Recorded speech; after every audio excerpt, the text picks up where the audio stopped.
सभी शिक्षक साथियों को नमस्कार।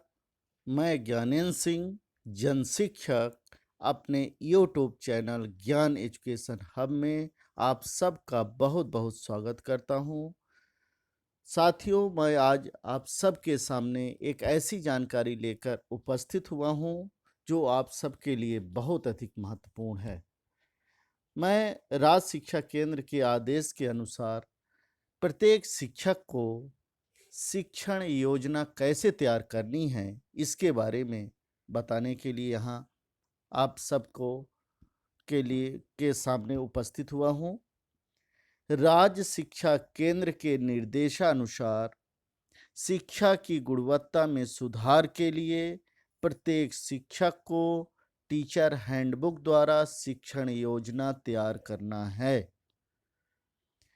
प्रत्येक शिक्षक सीएसी और बीएसी को शिक्षण योजना तैयार करना है। साथ ही 5 जिला स्तर पर 5 आदर्श शिक्षण योजना का रेंडमली चयन किया जाएगा, जिसे किया जाएगा एवं जिला स्तर पर उसका प्रस्तुतिकरण किया जाएगा एवं उन्हें पुरस्कृत किया जाएगा। साथियों, साथियों, शिक्षण योजना बनाने का यह आदेश क्रमांक 1278 है, जो भोपाल से दिनांक 11/9/2020 को आज आदेशित किया गया है, जिसका विषय है शिक्षा की गुणवत्ता में सुधार से लर्निंग आउटकम आधारित टीचर हैंडबुक पर शिक्षण योजना का निर्माण एवं प्रस्तुतिकरण। साथियों, मैं शिक्षण योजना से संबंधित प्रत्येक बिंदु को स्पष्ट कर रहा हूं, ध्यान से इसे सुनिए। मैं आगे आप सबको बताऊंगा कि यदि इस विद्यालय में एक शिक्षक हैं तो उन्हें किस विषय की कार्य योजना बनानी है, 2 शिक्षक हैं तो किस विषय की कार्य योजना बनानी है।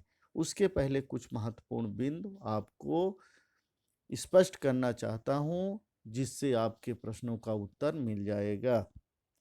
साथियों, हम जो विषय जिस कक्षा में पढ़ाते हैं, प्रत्येक कक्षा में उस विषय का प्रत्येक पाठ का शिक्षण योजना बनाना है 9 कॉलम के आधार पर। वो 9 कॉलम मैं आपको आगे बताऊंगा।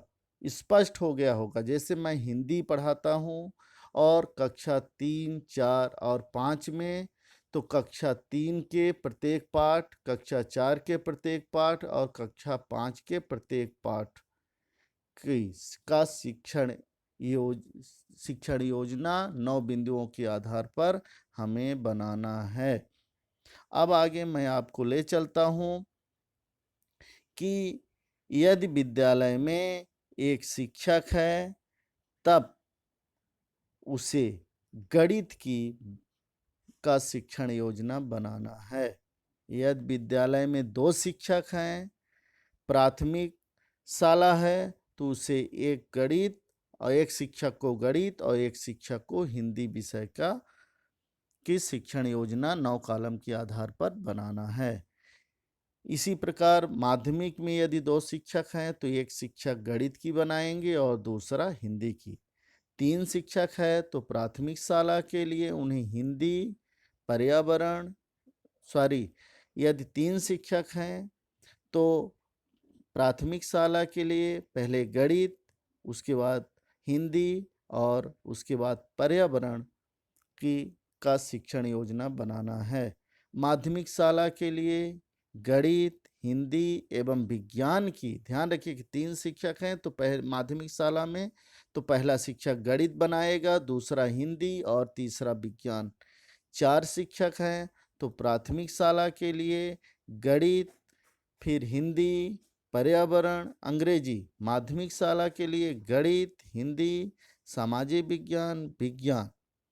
5 शिक्षक हैं तो प्राथमिक शाला के लिए ये प्रायोरिटी रहेगी कि गणित, हिंदी, पर्यावरण, अंग्रेजी। माध्यमिक शाला के लिए गणित, हिंदी, सामाजिक विज्ञान, विज्ञान, अंग्रेजी। 6 शिक्षक हैं, तो प्राथमिक शाला के लिए गणित, हिंदी, पर्यावरण, अंग्रेजी, बाल सभा। माध्यमिक शाला के लिए गणित, हिंदी, सामाजिक विज्ञान, विज्ञान, अंग्रेजी, बाल सभा, गणित। 6 से अधिक हैं। इस परिस्थिति में समस्त शिक्षक अपनी विषयवार पाठ्य योजना का तैयार करेंगे। आप सभी शिक्षकों को यह बात स्पष्ट हो गई होगी।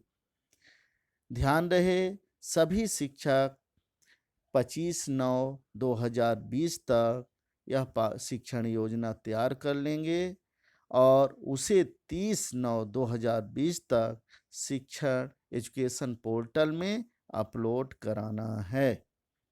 उसके पश्चात मैं आपको ये बताना चाह रहा हूँ कि वह 9 कॉलम में कैसे आप तैयार करेंगे। तो 9 कॉलम का ये देखिए फॉर्मेट यहाँ पर है।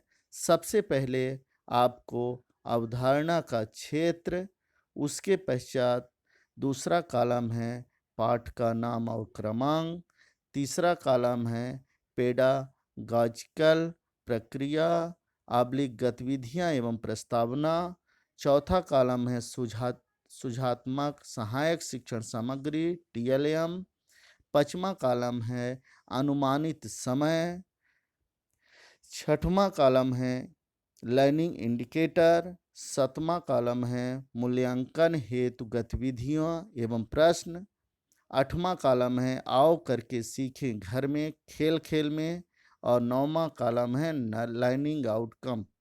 साथियों, यह बहुत सरल काम है, कोई कठिन काम नहीं है। ध्यान दें, और मैं उदाहरण स्वरूप हिंदी का उदाहरण लेके यहाँ पे आपको समझा रहा हूँ। अवधारणा क्षेत्र हिंदी, मान लीजिए हिंदी का है तो अवधारणा क्षेत्र में कविता सुनाना पहला पाठ है। जिसने सूरज चांद बनाया, पाठ का नाम और क्रमांक। पेडागॉजिकल प्रक्रिया में आप लिखेंगे सूरज, चांद व तारों के चित्रों पर बातचीत।